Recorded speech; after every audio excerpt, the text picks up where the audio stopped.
अध्यक्ष जी आपका धन्यवाद।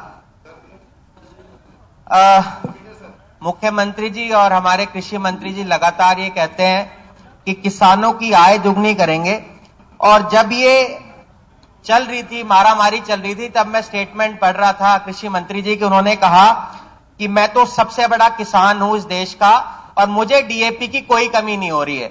मुझे लगता है मंत्री बनने के बाद शायद उन्होंने अपने खेत की तरफ जाना छोड़ दिया, इसी वजह से उनको किल्लत नहीं नजर आई।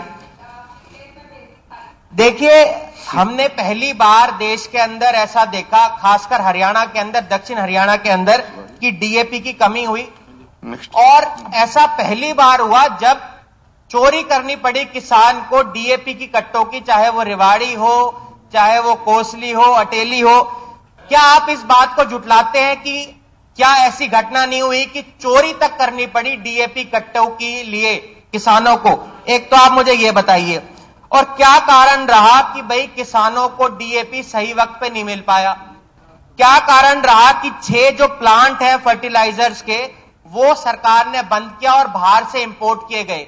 क्या यह बात सही है कि लेट आप लोगों ने ऑर्डर प्लेस किया, इसी वजह से डीएपी के कट्टों की उनको कमी हुई? और क्या आप इस बात को भी झुटलाते हैं कि 3-3 दिन, 4-4 दिन हमारी माताओं ने, बेटियों ने लाइनों में लगकर कट्टों के लिए इंतजार किया और तब भी उनको 1 या 2 कट्टे मिल पाए? आधार कार्ड आप लोगों ने इस तरह से चेक किया जैसे पता नहीं किसी का क्रिमिनल रिकॉर्ड आप लोग चेक कर रहे हो वहां पर। तो इससे साफ तौर पे पता चलता है कि आपकी नीति और नीयत के अंदर कितनी ज्यादा फर्क है। धन्यवाद। और मैं भी एक शेर से जिसको खत्म करना चाहूंगा, कृषि मंत्री जी ने बहुत बड़ा भाषण दिया, जवाब दिया। मैं तो इनसे यही कहूंगा, इधर उधर की बात ना कर, यह बता कि काफिला लुटा क्यों?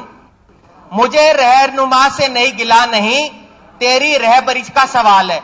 क्या करें मुख्यमंत्री जी, लगातार ऐसा हो जा रहा है। हमें यही शेर इनके लिए मिलता है कि ये हमें सिर्फ ये बता दें कि जो आपका काफिला है वो लुटा क्यों, ये हमें हमारे मंत्री जी बता दें। धन्यवाद। आदरणीय मंत्री जी, जो मंत्री। अध्यक्ष महोदय, आंकड़े कभी झूठ नहीं बोलते। मैंने इस सदन में आंकड़े रखे हैं, उसके बावजूद कुछ हमारे सदस्य जो हैं हमारे आंकड़ों को सही नहीं मानते। आधे घंटे का कालकंशन होता है, 1.25 घंटा हो गया।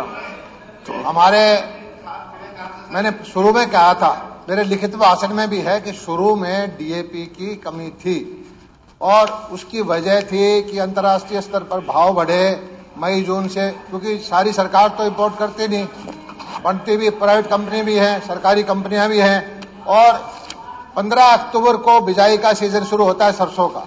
सरसों की बिजाई आम मंत्री जी संक्षेप में, जरा संक्षेप में जो उन्होंने पूछा वो बताएं। 4 लाख एकड़ जरूर ज्यादा बिजाई की।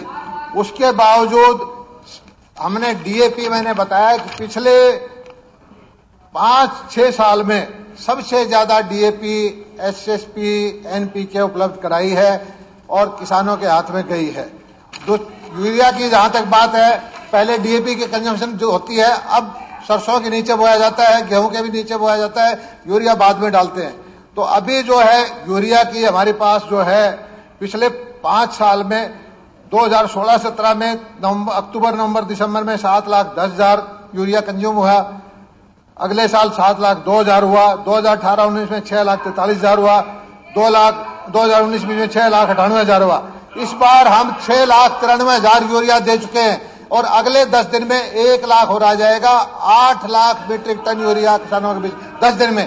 यूरिया की जरूरत अब अगले 15-20 दिन तक, फिर अगली बार एक बार फिर डालेंगे लोग। किसान को जरूरत के हिसाब से हम दे रहे हैं, किसान खुश है। किसान के सरसों की, इनको यही नहीं पता कि सरसों कब बोई जाती है, इनको यही नहीं पता कि सरसों किसान क्यों बो रहा है सरसों। और किसानों, इनके वक्त में 2011-12 में थानों के अंदर ये खाद बटी थी। हमारे यहाँ इक्का दुक्का जगह जरूर गड़बड़ हुई है और वो हमने इतनी कार्रवाई की है, फायर रेंज की है, लाइसेंस कैंसिल किए हैं, नाके लगाए हैं, डीसी को मॉनिटरिंग की है, हमारे मुख्यमंत्री जी ने मॉनिटरिंग की है और किसान के हित में हम फैसले लेते रहेंगे। धन्यवाद। धन्यवाद जी, बैठ जाइए।